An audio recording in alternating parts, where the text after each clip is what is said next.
Hello there, welcome back to the podcast where today I'm joined by Paula Pluck. Well, I'll say hello first, actually, Paula. Hello, hello. Yeah, Hi Gerard, how you doing? yeah, all good. I want to introduce you a little bit by telling people that, as various people will know, I teach mindfulness and so on. And Paula is the person who taught me, did the teacher training for mindfulness, for heartfulness, for well-being in the workplace. So I can't say enough good things about Paula's teaching. It's quite mind blowing, really. It's a bit like sort of everything you would hope for from a festival, but really has that. So it's a great experience as well as something you get a certificate at the end of it, etc. Beginning a waffle now, so yeah. before I go too far down that rabbit hole, I always ask people about their upbringing to sort of kick off with, particularly in any kind of context that might have pushed you in the direction that you ended up going into. So, do you want to start off by telling us a little bit about growing up? Okay, well, thanks for having me, Gerard. It's lovely to be here with you. Yeah, growing up, very humble beginnings. We darted back and forth from the Isle of Man to Liverpool.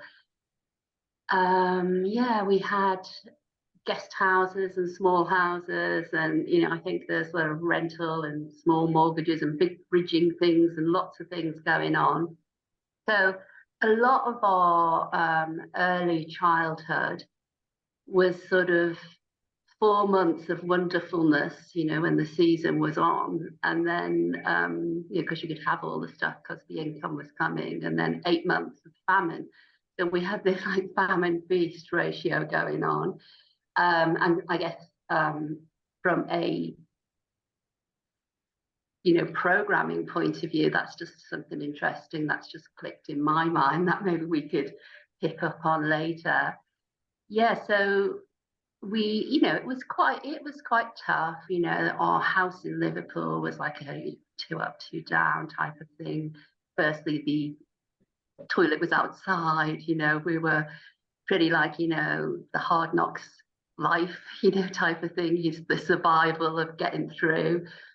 Yeah, so it was pretty tough, and I experienced through my community and through somebody I knew quite severe trauma growing up. So that did impact me to really lean into what I would say is faith and devotion, always hanging on to something that was some kind of higher power that was more it felt more real than what was going on in my outer world, and it was a refuge. So like in Buddhism we talk of refuge, don't we? I mean, obviously as a kid I had no idea about that. I was probably more in disassociation, hoping for a wonderland. Well, I know I was now as an adult. um yeah, so that's sort of pretty much the childhood.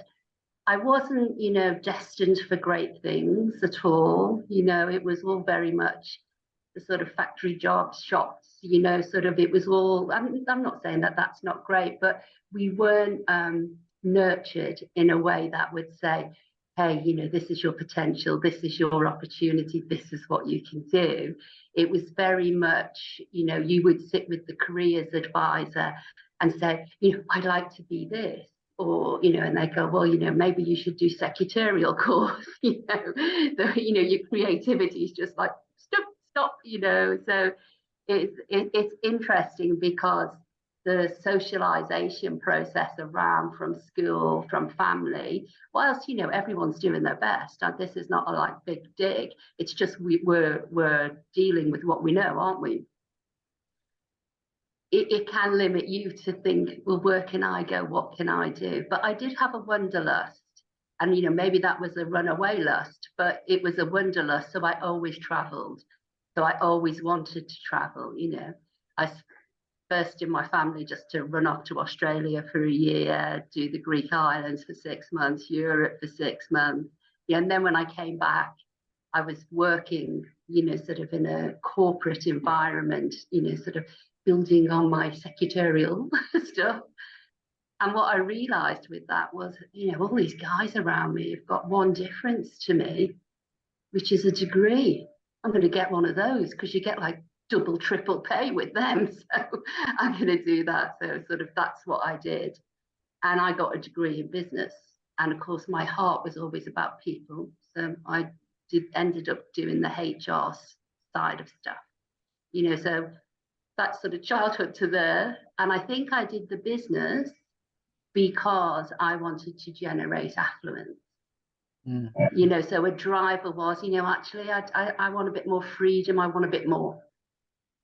And then I spent the rest of my time trying to find ways of how to be personable, do learning and development, HR type of thing, you know. So it's Did you move interesting. down? Oh, go Sorry. on, sorry. Did you move down south at some point in that timeline? Yeah, I moved down south when I was about 24, 25. I'd been traveling the Greek islands in Europe, and my friend lived down here. And I thought, well, yeah, I'm going to go down there. You know, you know, sort of that was after getting a degree. And so I lived down here in Brighton actually for 6 months, and then I went to live in London for a few years.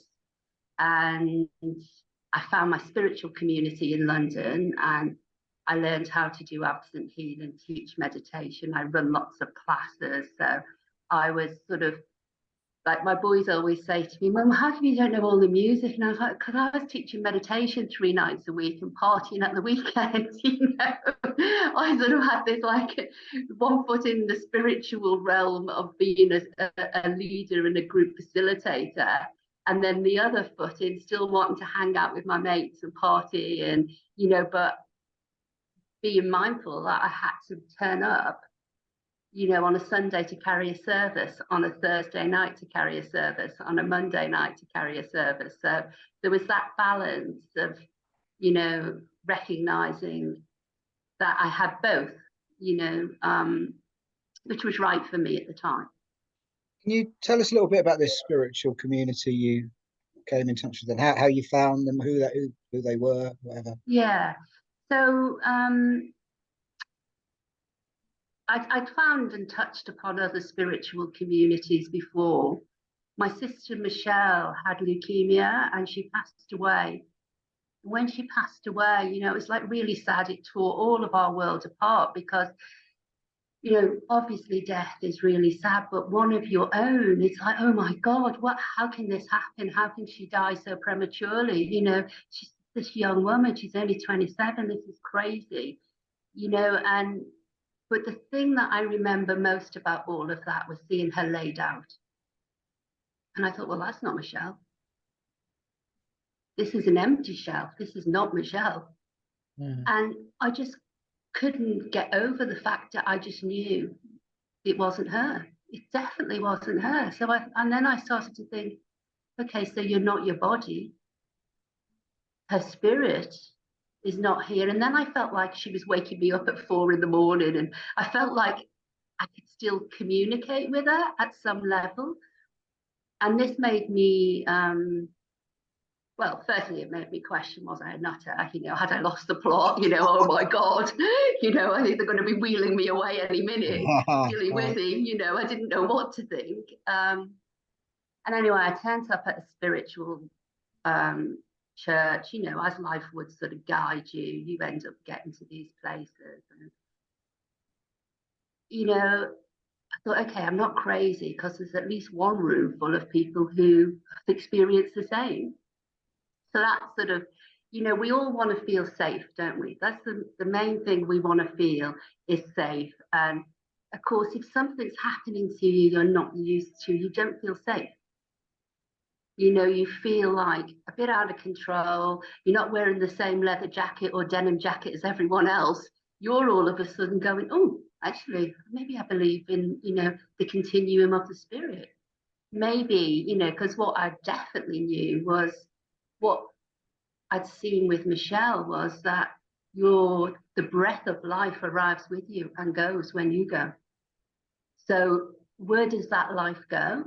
So that led me on that journey of witness, that journey of, so who is Paula the personality and who is Paula the spirit that I'm not really intimate with? I don't even really know her, yeah, and I just went to this church and, they invited me to do this development circle. And I literally was in the development circle one week, and then the next week, the guy had me leading it. And he was like, you're naturally in tune with this. So again, that was a bit nerve wracking because, of course, all these people were there who'd been doing this forever, so, and you're little like hiding behind the door, am I good enough? All of the worthiness, unlovable, all the stuff rises up to the surface when people are putting a spotlight on you. And anyway, as it turned out quite lovely. And then when I came to the UK, I found a lovely little spiritual community which followed a Christ conscious lineage, and a Buddhist conscious lineage, which was an interfaith church, and it followed the teachings of John the Beloved, really. But it looked at, sacred geometry, it looked at absent healing, meditation, it looked at all of the things. It was called the White Eagle Lodge, and I spent about 23 years there. And I, became a leader of groups, a leader of a region. I had, led absent healing groups. So I did all of that in service. So if you like, that was my ministry, but it was like 30 hours a month. And I was very blessed to be married to a guy, or we missed the marriage bit, but who was able to facilitate me doing that whilst the boys were growing up. And yeah, that's really what that was about. But what was great about that community is because I did everything for nothing, there was no quid pro quo, there was nothing going on. So I allowed myself to go deeper and deeper. So I allowed myself to become a stronger channel in what I was learning. I was able to develop trust. So that's really how that developed. Does that help? Yeah. Lodge makes it sound like somewhere you live, but I'm presuming from the rest of the things you're saying, you didn't actually live at this place. No, not at all. I mean, I did go on 3-month retreats and 6-month retreats in different places, in America. So I did live there then when I was in a deeper moment of service where, you were doing a lot more inner work, like we do for a retreat. We do a lot more inner work, and then we support the outer work of the organization. So no, I didn't live there, but I did periodically, but not a lot. Yeah, I've actually interviewed, was it Rose? From Oh the yeah, the sort of the vegetarian vegan. cookbook. Yeah. So yeah, um, some people might be a bit suspicious of places like that with the whole kind of cult thing. Absolutely. Like when I first went to America, all my family were like, "Oh my God, she's going to a cult! What the hell? Right. All of, gonna be, locked in the mountains or something." And yeah, of course. But the thing is, you're in the right place at the right time. I really do trust that. You follow your heart. I know Rose's story intimately, So, well, not intimately, but a lot, having spent a lot of time in the lodge.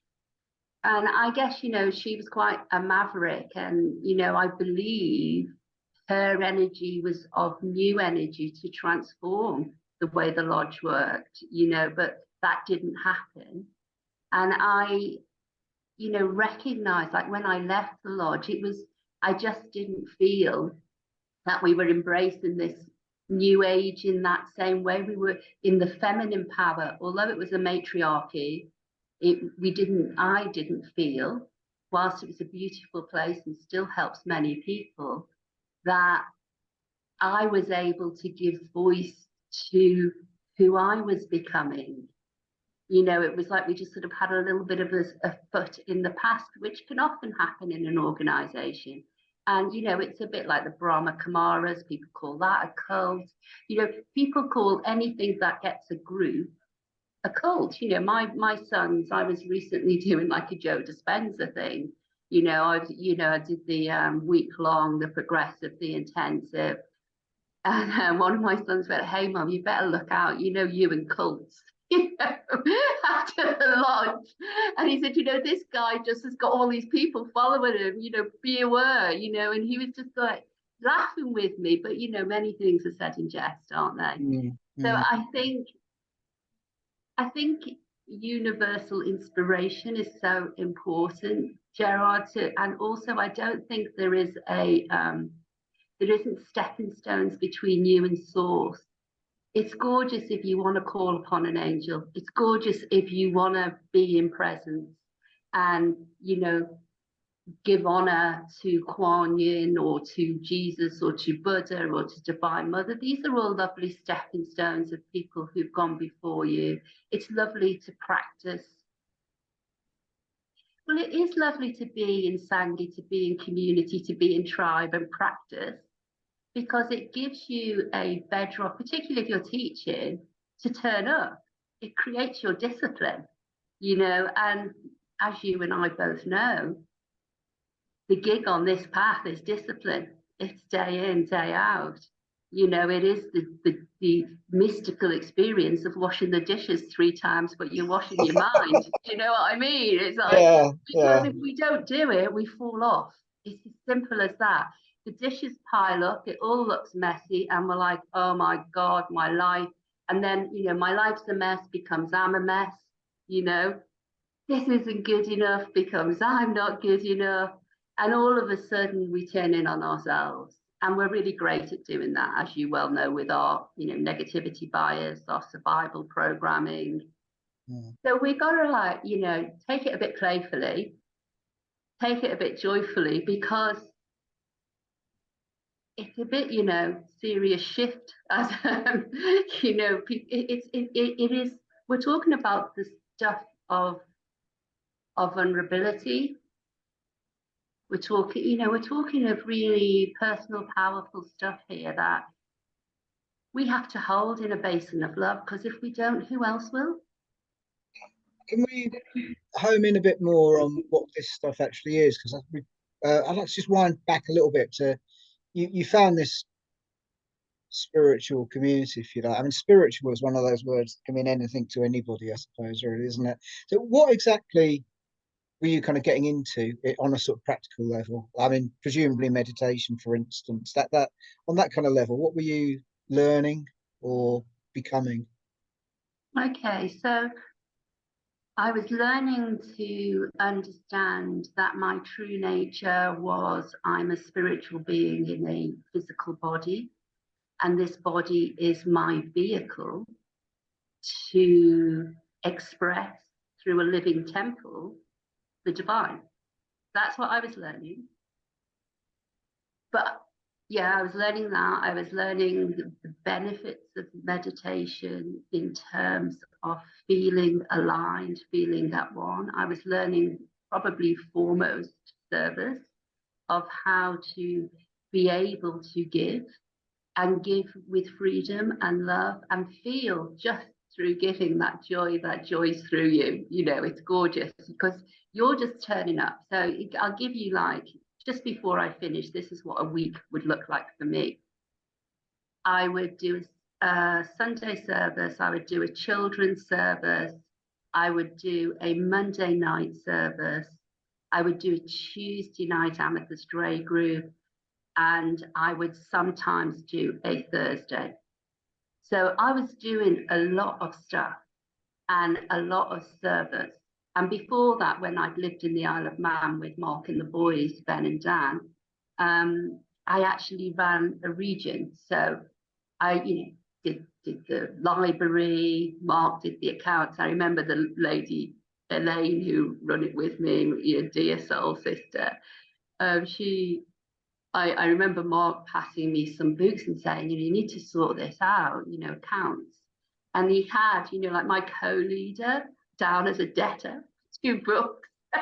It was just the contrast of what we were doing.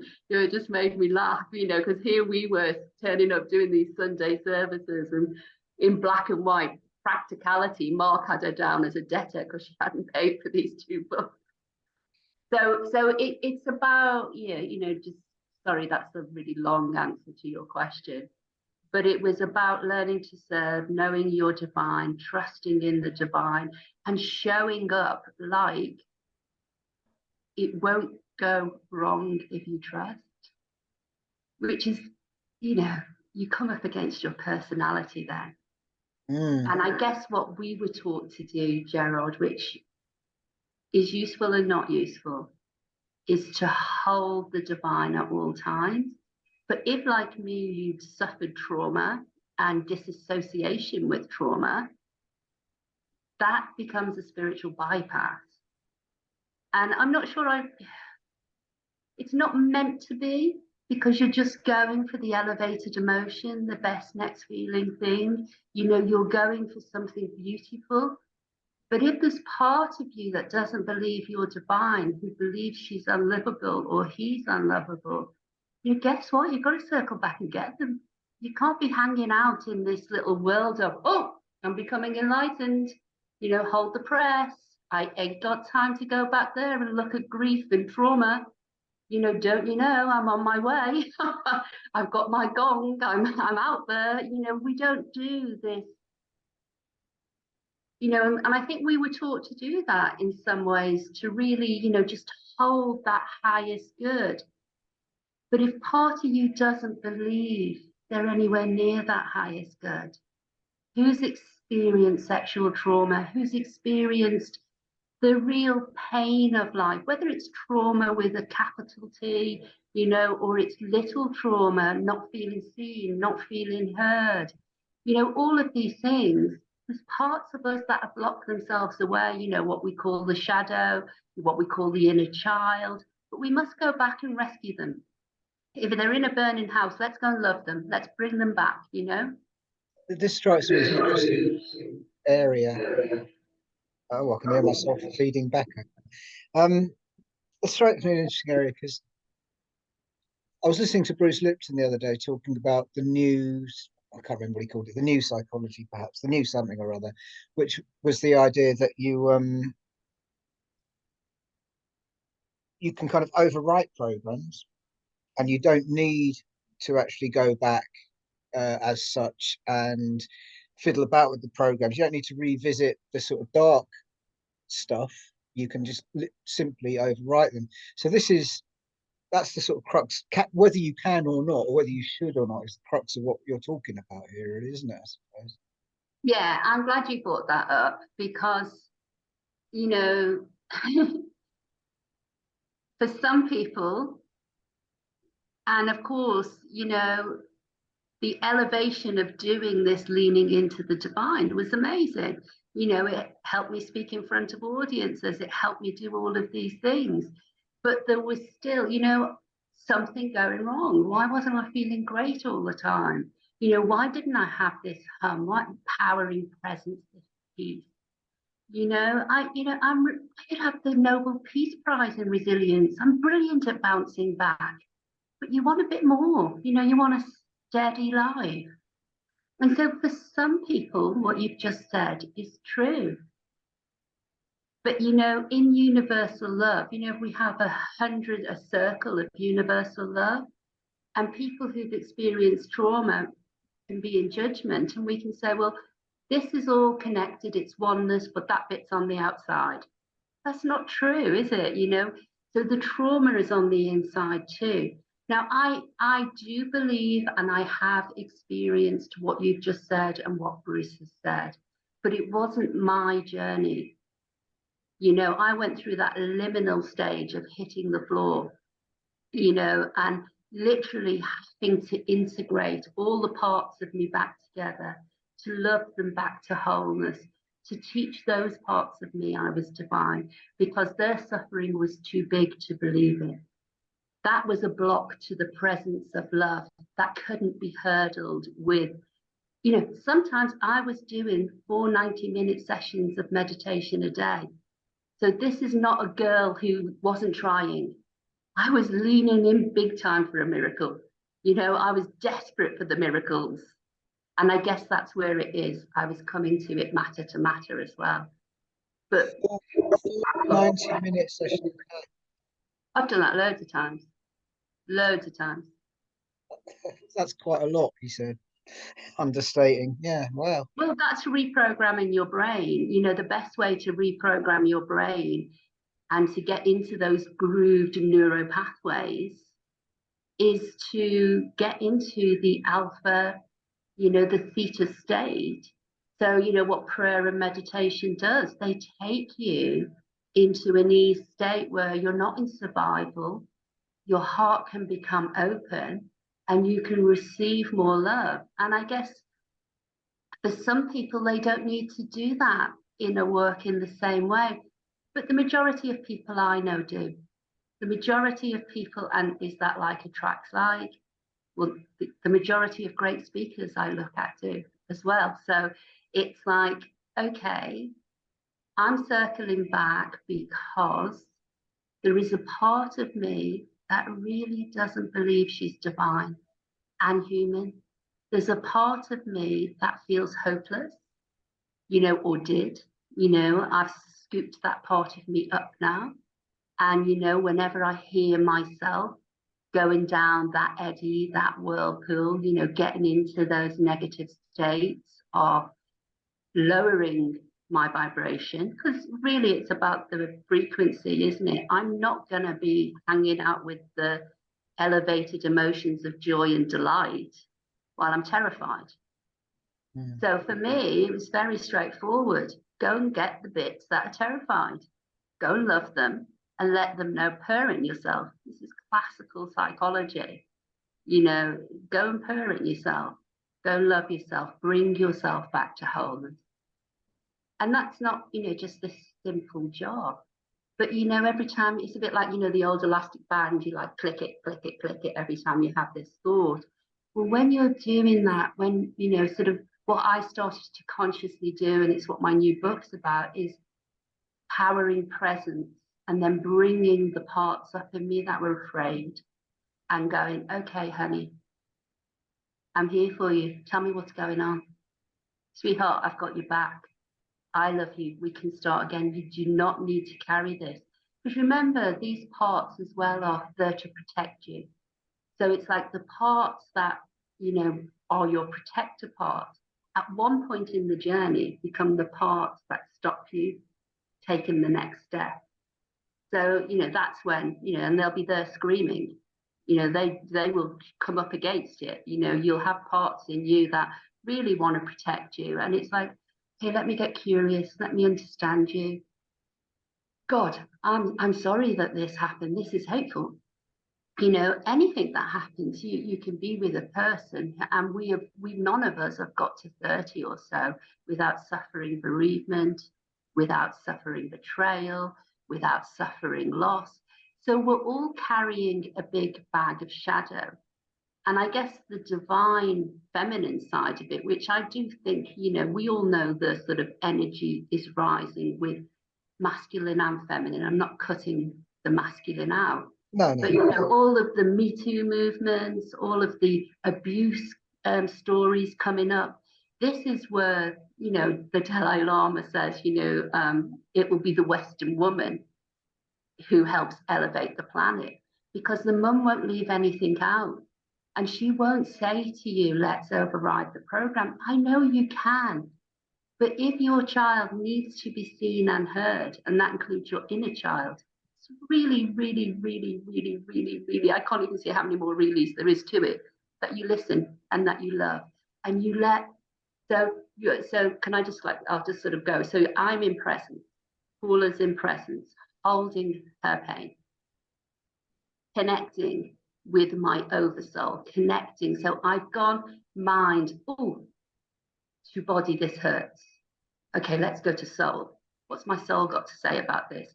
Because that's the part of me that is infinite, that is limitless, that carries on. So let me get that part into the party. And then I can bring that love to love through me that is impartial, that can hold deep listening, can hold presence, is divine, is love, simple. There's nowhere to go but to love with this. And you hold what is. So you're not in survival because you're not in resistance. You're just holding this gorgeous, vulnerable part of you. And I truly believe, and it makes me emotional because it's so moving, because it is so moving. If you can hold your suffering, your darkness, and love it as much as your light, Jared, I think that's the game changer. I think self-regulation is going to be the game changer, feeling safe in your body, because I can't experience all of these feelings if there's parts of me truly believe they're not true. That's what I think. You've brought these dark bits to the party. You've examined them, your body, your mind, your soul, etc. What happens then? Do they transform, go away? I Okay, presume so there here's must be what some happens. kind of Yeah, no, let me tell you what happens, because that's what everyone thinks. Everyone thinks, oh, I'll do it once and I'm done. Maybe I'll do it 2 or 3 times, including myself. Do it a few times. How many times do I have to go back and heal? Blur, blur, blur. I've done EFT. I've done families. I've done all of these things. I've done all these, things to support myself. And I think here's the gig, and it's very simple. If you're going to be your best friend, if you're going to befriend yourself, you're in it. You're in it for the long haul. So you continue to make contact. You continue to be kind. You continue to give love. You continue to raise the heart of the part of you that felt unraised. And you keep continuing to do that. And that's okay, because it's not a work, it's a joy. It becomes a delight because you're emptying out and freeing yourself so much more that all of a sudden it's like, oh my gosh, okay, now I feel safe. Maybe I can think about what's my great work. How am I going to show up on the planet? What am I going to do? And for me, as you know, I run a mindfulness school. I've written a couple of books. I've got another one coming out. And they should have all been like, oh, that's your great work. And I love doing them. I love what I do and I do what I love. And all of that's ace.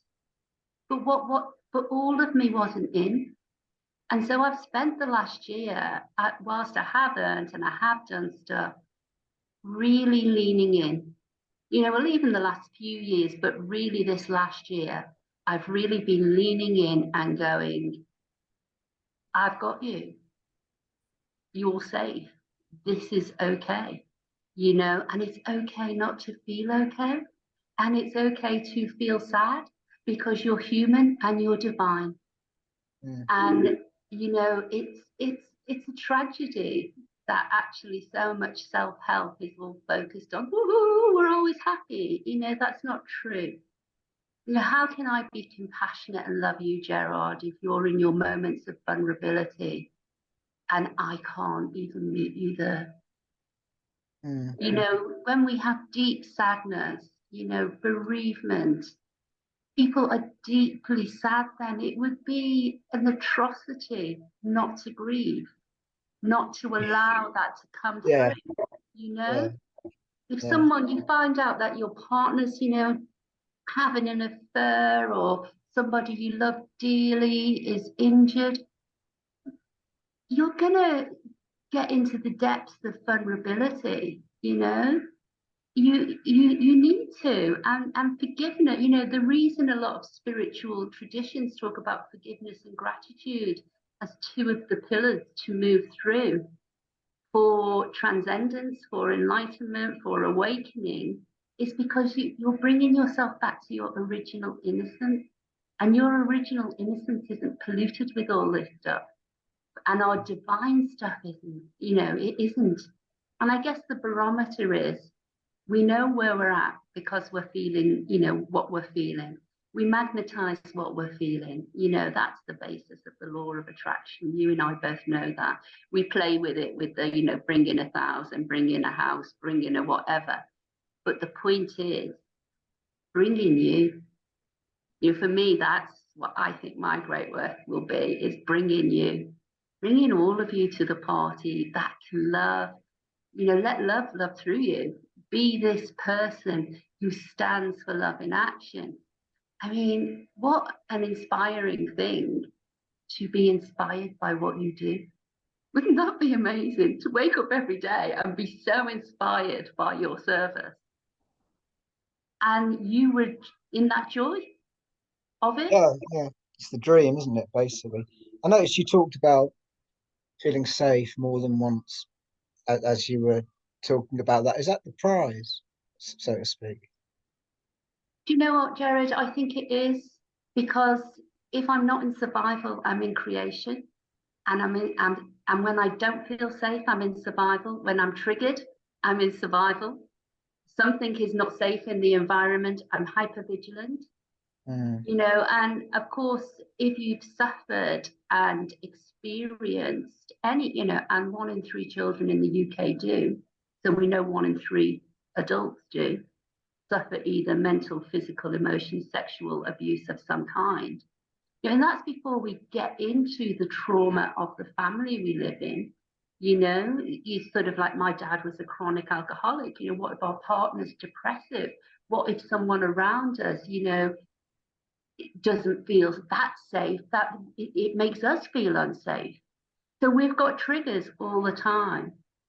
So I'm not saying that. And of course, as you've written a book about all of this. Stress is also a good thing. It's just that we override it all the time, that it ceases to become good, because we are a hormone factory. And what's going on is we are, aren't we? We're like That's a decreasing good way of putting it. Yeah, but yeah, we are either increasing or decreasing our well-being by how we think, act, and speak. yeah.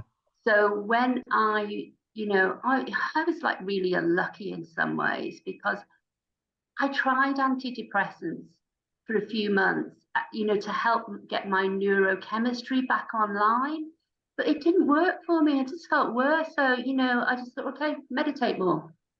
Meditate 4 times a day for 90 minutes. Do that. That must be your answer. So it's not one shop fits all as well. That's an important thing to No, sure. remember. And Yeah. it's also important for people to recognize, you know, Paul on the road to Damascus, blinding light. In accounts, it said he suffered for years and years with mental torture before the blinding light. So it's important as well. Like when people are giving up smoke, and I got back in years ago when I did, hypnotherapy and smoking cessation, by the time they actually decided to give up, they tried 101 different things. So for everybody who's out there and who is listening, going, oh, why can't I just be the person who can override it? I think I stand for them. I stand for the person who, unfortunately, it got messy, it got mucky. My friend's just writing a book and she's calling it Diamond in the Muck. And I thought, brilliant, because it's not diamond in the rough. Life gets mucky. And, Yeah. some of us have a lot of reasons to be triggered. And it's okay to be peaceful with that, to reckon and to be safe in numbers, because it's happening to us all. There's a level of vulnerability and honesty, I think, that is called for.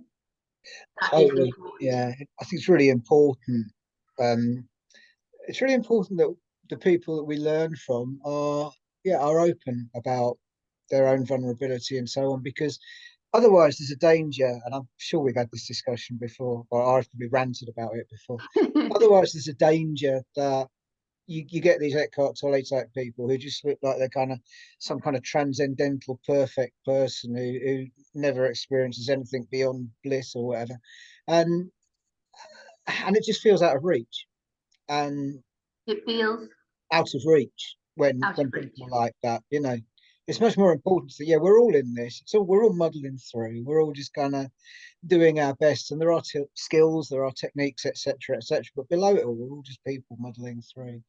And I think, yeah, sorry, I'm starting to rant again now.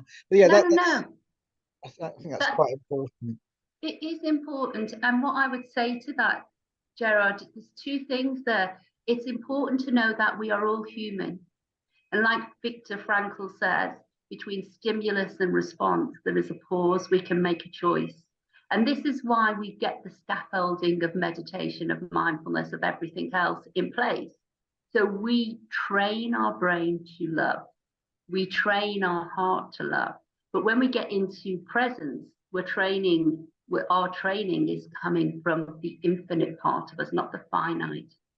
Mm. So the finite training of the personality is moving and knocking on the door of the soul, of the divine. So we are both. So I recognize I can be messy, but I also recognize I can do wonderful stuff and support and help and lift as well.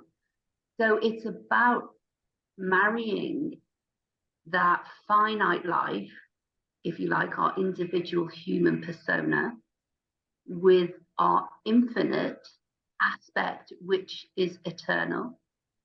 Yeah, and it's about realizing one doesn't contradict the other as well.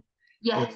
You can spend 3 nights a week being spiritual at your lodge and then go and get trashed at the weekend. It's okay, it's all part of the experience, I would say. And we came here to have an experience of love, an experience of life. And I think there is a love that never leaves. And I do think our true purpose is to tap into that. So we have that hum of that love in the background when the shift hits the fan. Whatever's coming up, whatever's close and personal.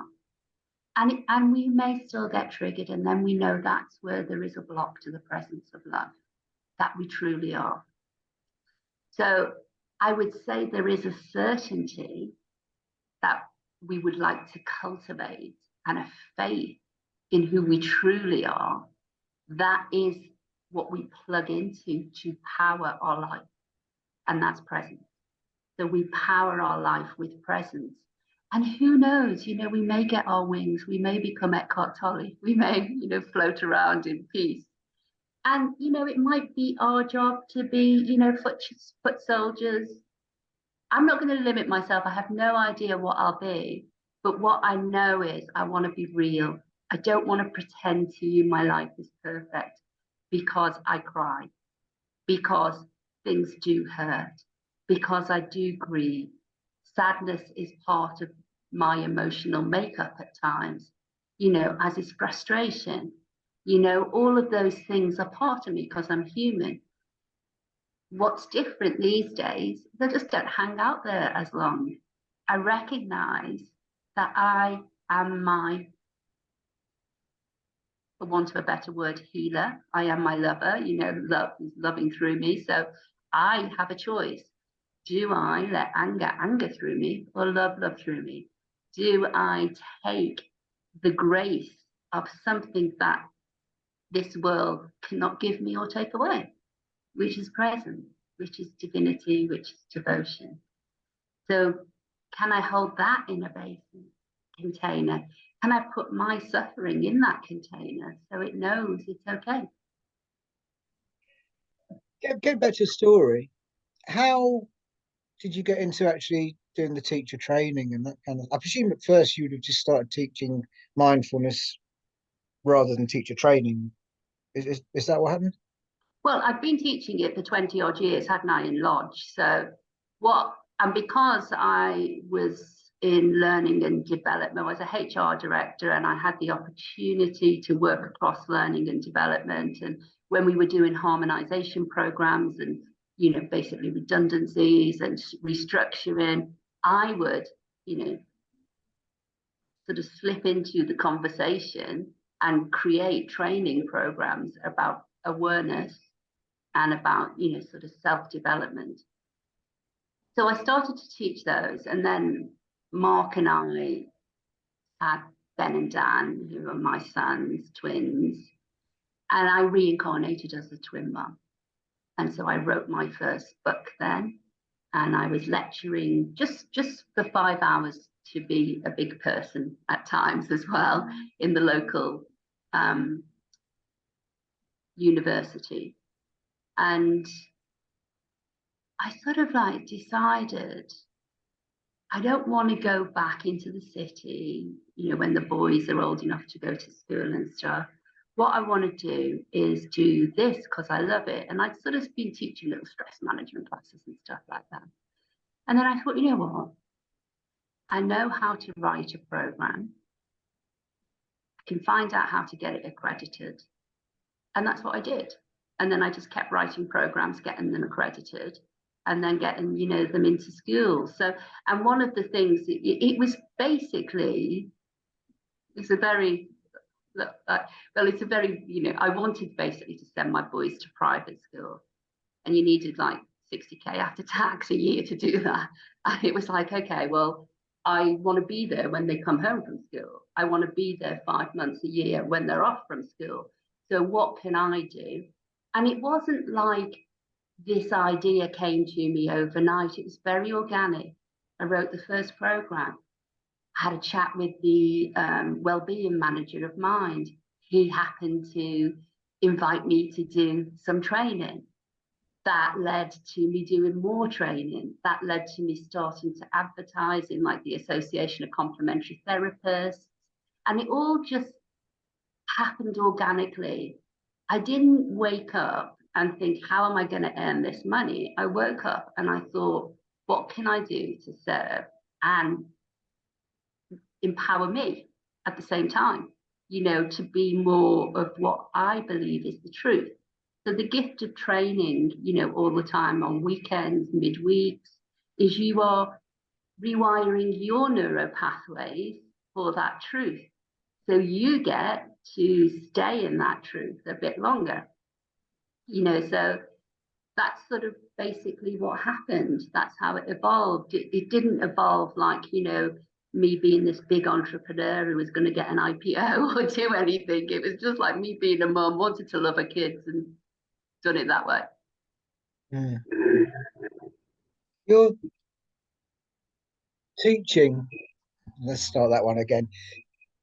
The courses, the qualifications and so on I've done with you, they're very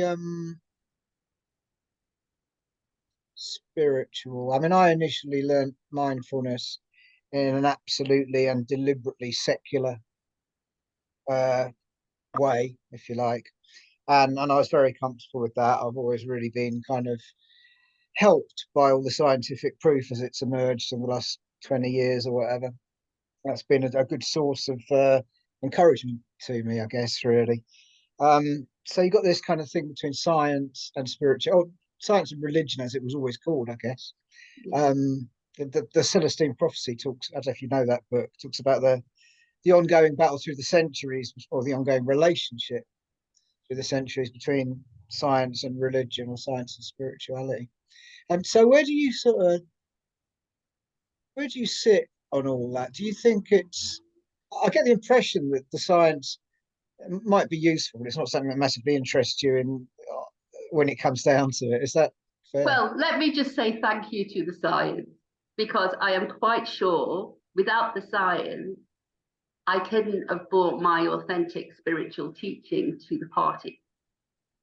It wouldn't have had the audience to generate the income I needed to do what I needed to do. So the science, as you know, in all of my trainings, the science is there. It just, I come from faith, but I use the science to back me up, whereas maybe a lot of people come from science and then get the heart opening and start to feel, wow, okay, this is something. Because, you know, and that's probably why I teach experientially. Every course I do, I don't care, don't take Paula's word for it. You know, everything I do with you is an experience, because you're not going to have Paula in your pocket when you go away, but you will remember what you felt, you know. So when I do all the convincers, It's to Yeah. prove to you that mind-body connection. That's why at the start I said it's a little bit like going to a festival, or at least like you would, in your wildest dreams, you would hope a festival would be like. And when I say festival, I'm probably talking about Glastonbury or Stonehenge as opposed Yeah. to, I don't know, Leeds or Reading or whatever gets called festival now. I know, if I was thinking I'm going to be a rock star. But it is that whole experiential Yeah. aspect of it that, even if you had no interest whatsoever in being a teacher, it's an amazing weekend anyway because of how it makes you feel. I remember going. I don't remember which course it was. I suspect it was the heartfulness one, or was it soul centered training? You call it now? Yeah. So I remember going home, waiting at the bus stop after that, and it was snowing, and I just felt, I'm not even sure I've got the vocabulary to describe how I felt really, but it was absolutely memorable. I can still picture that exact moment there. I felt a deep sense of peace. I felt a deep, I mean, I felt a much high vibration, but that's not much use to the layman to say that, is it? I just felt quite astonishing, really. And I sat on the bus, and somebody just made a beeline, sat next to me, and started talking to me for the whole journey home, which doesn't normally happen on that bus. We're talking about football as it goes, so nothing like this. But that how do I put it? It's your courses are absolutely astonishing experience, I think, and yeah, because you teach in an experiential way, it is very um, convincing. If convincing is the right word, I'm not sure. Convincing seems to suggest that you needed convincing in the first place, but yeah, I don't know. Without wishing to just sound like some kind of advert for you, although I'm quite happy to do so. It's it's quite unusual the way you teach. Certainly not like anything I had at school or anything like that. Yeah. Is that something you kind of picked up naturally, or is it a deliberate tactic? It's natural to me because um, I learn through experience. So That's the true at all. experiential, yeah. So it's like, because it's no good you telling me loads of things if I haven't experienced it, haven't been able to do it. I'm willing to put the work in to be able to do it, but it's important that I straight away make you feel equal. It's between, we are equal. To me, that's always like a bottom line in teaching. We're always the teacher and the student as the Course in Miracles says. And another thing, and on my courses, I talk about this 18-inch journey from the head to the heart. And I love the science because the science knows as an organism, we like the familiar. And we'll revert back to, is this hippy dippy stuff, what's going on here, if we're not given something logical and concrete. So I'll give you the logic and the concrete, and I'll say, yeah, we all know it's all about this, but let's experience it. So you begin to experience it. And as you experience it, you recognize, it doesn't particularly matter what Paula Pluck said. This is what happens when I follow that process. And that process is helpful. And therefore, it's something I'd be willing to do again because it becomes your why. If you don't experience it, you've got no why. Your why is because you felt peace. Your why is because it felt good. Your why is you were salivating and there was no lemons in the room. This means that when I'm on autopilot and thinking about all of these crazy thoughts, I'm actually, distributing around my beautiful organism lactate, adrenaline, cortisol, and I'm lowering my immune system. So my why is, hey, let's get the endorphin buddies on the show. Let's start to, activate oxytocin, serotonin, dopamine, and of course, me being able to say that to you, takes away the diffiness that is a socialization process. a psychology process of, woo-woo, isn't it? And as you know, I like to call it warrior, because the minute we get into our psyche, we begin to see so much of what we've learned is not true. If everything we learn up to 30, and the science is really sound in this, the neuroscience is really sound in this, is running 95% of what we do subconsciously. And our subconscious is, we're just like Pavlovian dogs. It's crazy. We're not thinking about what we're doing. If you put it like that way, all the bells that got rung when we were younger are still ringing now, and we're still, salivating. This is how we could salivate with the lemon, because we don't have to think about it. We're on autopilot. It's like having our meals. It's internalized. So what I think is a real game changer, and I do think this is really exciting, is if we know the playbook, and that's the playbook, our consciousness, we can hardwire it again for more joyful experiences. We can hardwire it and go, well, hey, I'm not my personality. I can change my concept of who I am. I can raise my game. I can, self-regulate enough to feel safe enough to actually go, oh, actually, I can play this game. And why not me? And why not you? And why not him? And why not her? Let's evolve and elevate together. That's a pretty nice thing. And I think that that's the tipping point in the new age, if you like. In this age, we're all growing together.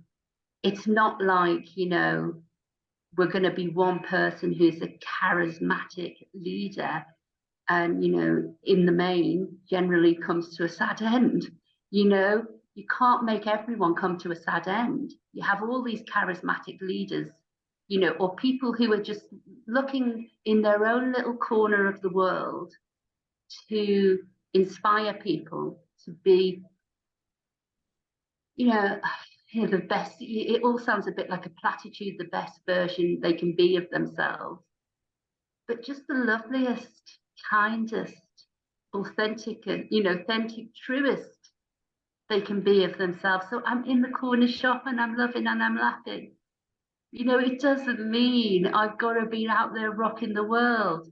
It means that I'm deeply listening when my partner is sitting in front of me. I'm holding presence because I know inside them is something hurting and I want to be there to hold it. Or my child, or my colleague, so it doesn't have to be all singing and dancing. It's just true and authentic. And I would believe successful living is about that. And I believe, true abundance is the abundance of the soul, and then everything else just falls into place. So it comes to you. It's that effortless effort you and I have spoke about a lot. Like with my business, it was effortless effort. The universe opened it. I just put out the intention. Yeah, of course, I put the structures in place. I got the courses. But, I laugh on my courses and say, God's my marketeer. Now, obviously God's a loaded word. So source is my marketeer. The universe is my marketeer. I get supported and I feel that support. And I think that's important. Subject of God. You mentioned early on that the White Eagle Lodge is a Christ consciousness sort of thing.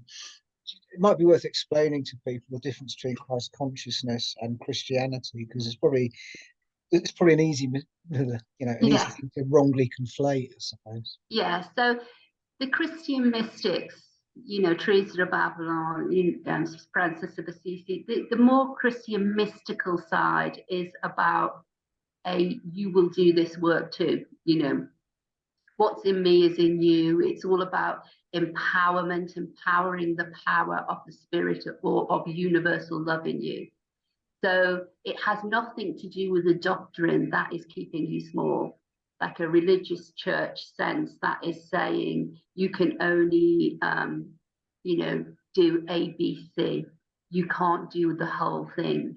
It's, you know, like that patriarchal organizational stuff that, you know, even cut women just right out of the picture. You know, they're not going to be empowered in this.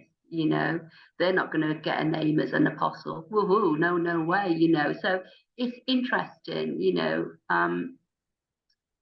and that's what happened for that time. And you know what, Jared, I wouldn't even. I think it's important to recognize what's the great work for this time. What you know, what aren't you prepared to leave on the table? Because you know, then I think so. Firstly, you know, Dead Sea Scrolls, things like that, just to finish that question off, all talked about Christ consciousness before Jesus was born, right? So we have to remember that Jared the man can become Jared the Christ because you birth consciousness. So we have these energy centers, as you know, and this is where I think in the heartfulness healing, you had your big explosive, you know, wow, when we did the energy centers. And I can remember a second bit, which I'll bring up in a second. So we have these energy centers, and we can align these energy centers to have the prana, the chi, the life force, the spirit working more powerfully through us. And in these energy centers, we have, you know, I call it divine feminine, divine masculine. You can call it feminine and masculine energy, the yin and the yang. And that yin and the yang, once we harmonize that, so we're not getting rid of men and we're not getting rid of women, and we all actually have male and female energy. Once we harmonize that and that energy begins to make love, we birth love. And so we would birth the Christ consciousness, but we can call it birth in love. So it's the energy in us being so harmonized, so full of love, that we birth love. So we transcend the turmoil waters. You know, Jesus walked on water. We transcend the painful pain body. We rise above it. So it's a very much more, again, experiential thing, and it's an explanation of something that's open to all of us. And if we bring the East and the West together, you can see it playing really beautifully. And when we're in this power seat, where love is loving through us, energy is energizing us, we are empowered by the power within us, we can all of a sudden, like you did in the healing arm bath, hold your hands out when you thought you were tired. All of a sudden you were able to allow that power to move through you. And that's what presence does. It's in no judgment. It just does the work for you. So yeah, go on, let you come in. I want to tell people what happened about that, because we were doing this on bus where one person would lie down and the other people would be around them. And point being here, really, you'd be holding up your arms. And after, I think my eyes were closed. Would your eyes be closed in that situation? I can't actually. Yeah, I invite you to close your eyes. So after what could have been 3 minutes and what could have been 20 minutes, felt like 20 in my arms. But time just seemed to be something I couldn't measure. And my arms were aching, and I was thinking, I don't know how much longer I can hold this position. And it was getting quite painful, and I was getting a little bit kind of perturbed about my ability to carry on, really. And then all of a sudden, that all just disappeared, and I kept doing it without any pain, without any thought, or with just a completely different feeling. And I don't know how much longer again, because time again difficult to measure, but for a long time after that, it was just completely simple, and you know, nothing in a doctor's surgery would care to explain that, I don't suppose. So it was really astonishing and profound to sort of have something like that is experiential. And I'm aware that various parts of our conversation, I guess, I'm aware that if somebody, because I know quite a lot of people, I think, who are probably quite cynical about all this. And I'm aware if they're kind of watching, they might still be cynical about hearing some of this. But it is experiential. Until you've experienced something like that, it sounds fantastical. or just fantastic, fantastical, fantastic. Sounds Yeah, one of those two, or both of them even. well, So a good yeah, book. yeah. So to experience things like that really kind of is amazing, but is experiential, I think, and that's why your course is so effective because of the experiential nature of it. Well, you know as well as I do, people go away from those courses and don't open that manual again. Mm, You know, people hold on to the experience and they tend to cultivate more through experience. And I remember after because each person was 20 minutes, and I remember after the first person, you said to me, Paula, I'm not sure I can do another 4, this is hurting. And I said to you, Jerry, just sit in your heart. Just go to that power place in your heart and breathe in that power, that spirit. It is, the Louise Hay story of, do you want to take a cup to the ocean, or are you going to take a big massive funnel? And I was like, just get in the funnel, mm. you know and you were pumped. There's no two ways about it. You could have carried on at the Oh end. yeah, in You the could have end, yeah, carried on, you yeah. know and so after the sort of first 15 minutes, it was like, oh, this is a bit of an agony, and yet you continued on for over an hour.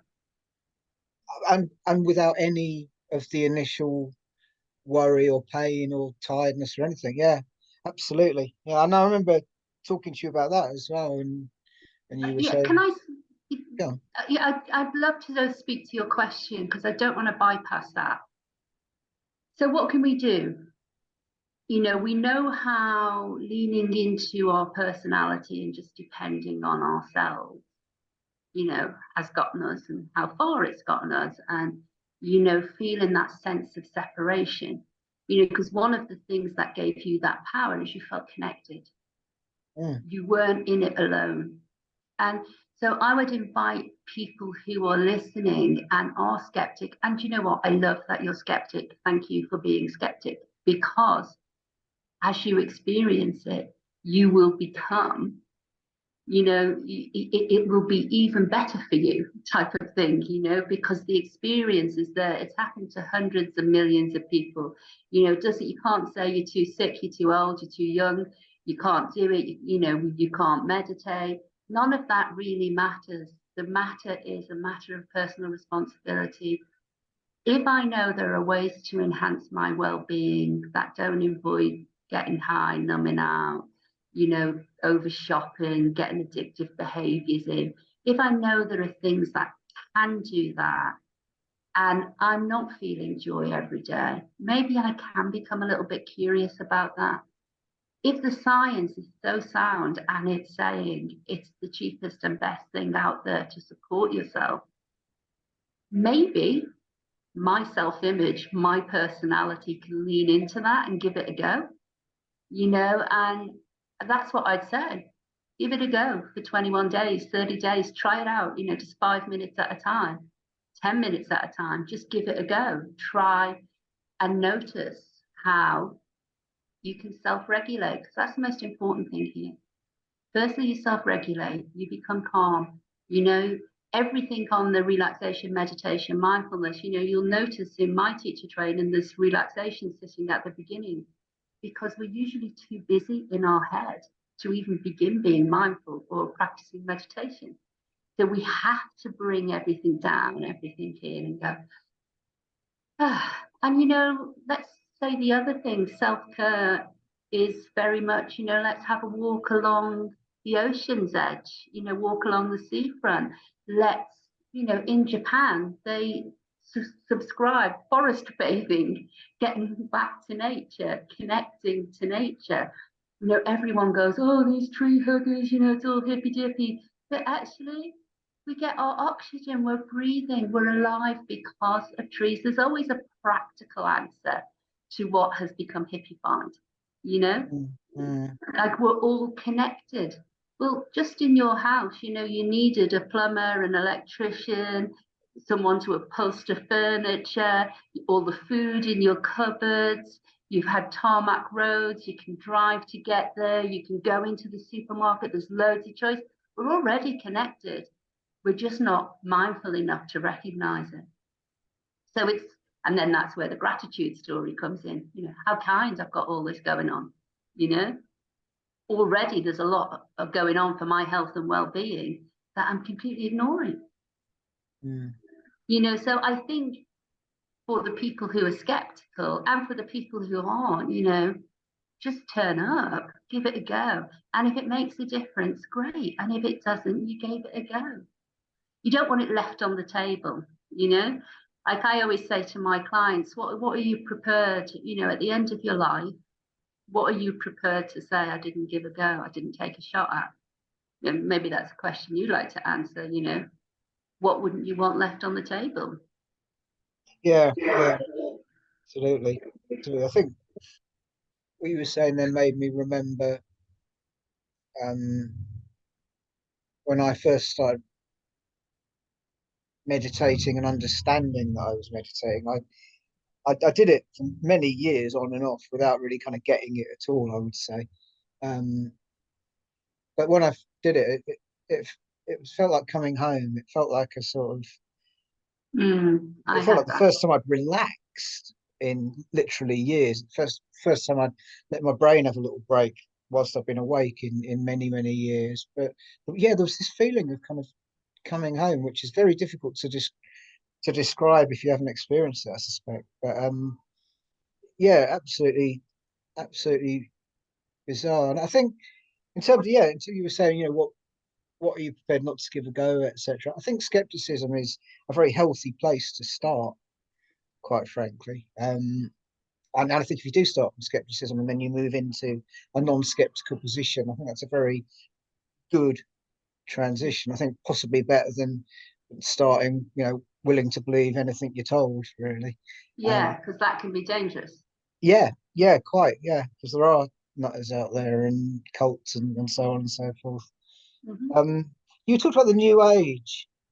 I think this would be an interesting point to sort of almost finish off, and then I'll ask you to talk a little bit about your courses as well, because why not? Yeah, you mentioned the sort of new age. Do you think there is a sort of new age? I mean, in the astrological sense, they would have it that we're moving into the age of Aquarius, as of course with the hippies have done in the 60s. Is that something you buy into? Well, I believe that the energy is changing and we're all energy. And I think the energy is rising. We're getting kinder. And this is why I said earlier, we will rise together as a collective. We will start to make changes. We will become people who believe, like the butterfly, the caterpillar is destined to become the butterfly. The acorn is destined to become the tree. The sunflower seed is destined to become a sunflower. I believe that we are destined to become a soul, and that's where our power lies.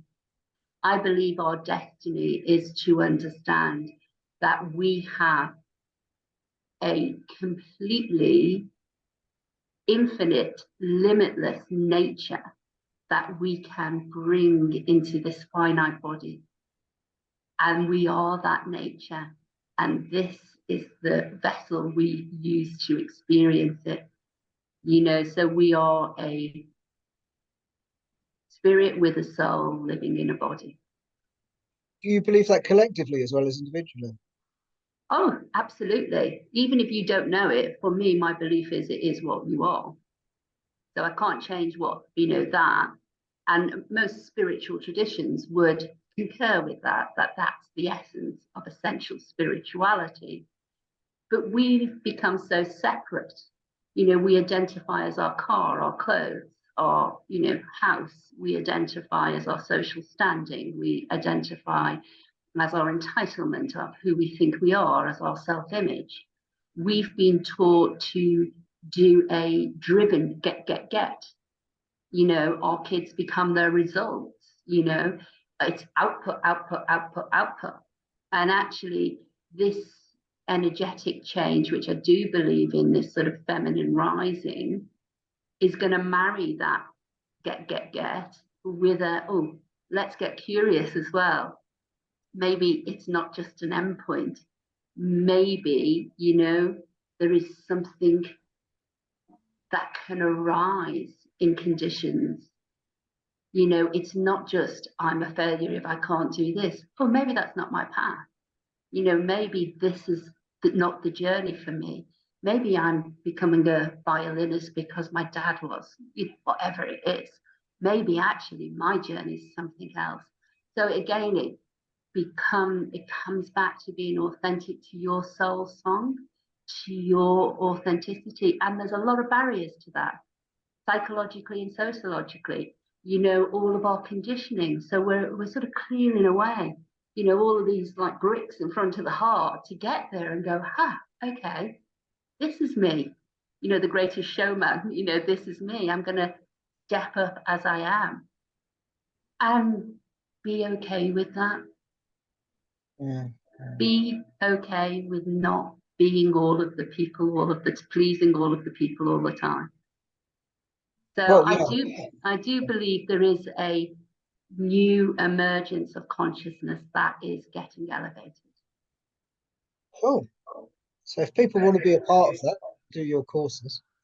You want to tell people a little bit about that and how they get in touch and so on? So you can look at www.smartfoundations.co.uk, a lovely website that our Gerald actually developed for me, so thank you. You can, yeah, I mean, I would say you can catch me on all these places, but you know you can't because I don't do them. But you can call on 075. Oh, don't worry about that. Just go on the website, and there's lots of courses there.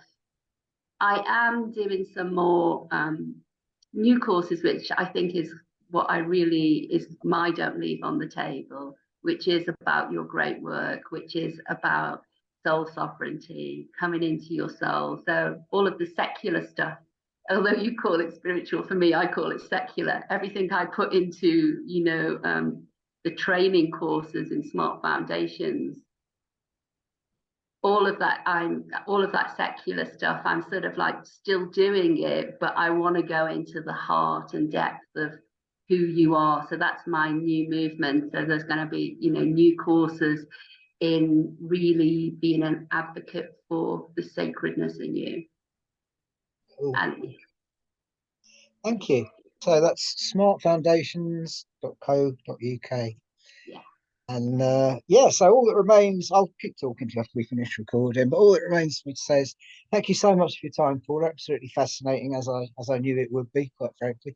And I hope people have really enjoyed it as much as I have, and I hope that people get in touch with you as well, because I could gush on forever about how much I enjoyed those courses, but also the takeaways that have stayed with me as well, which are profound and are with me to this day. So I do hope people will go and get what I got from it. So Paula Pluck, thank you very much. thank you for having me, Gerard. It's been great to be here, and yeah, really grateful for the opportunity. Thank you. Yes, thank you.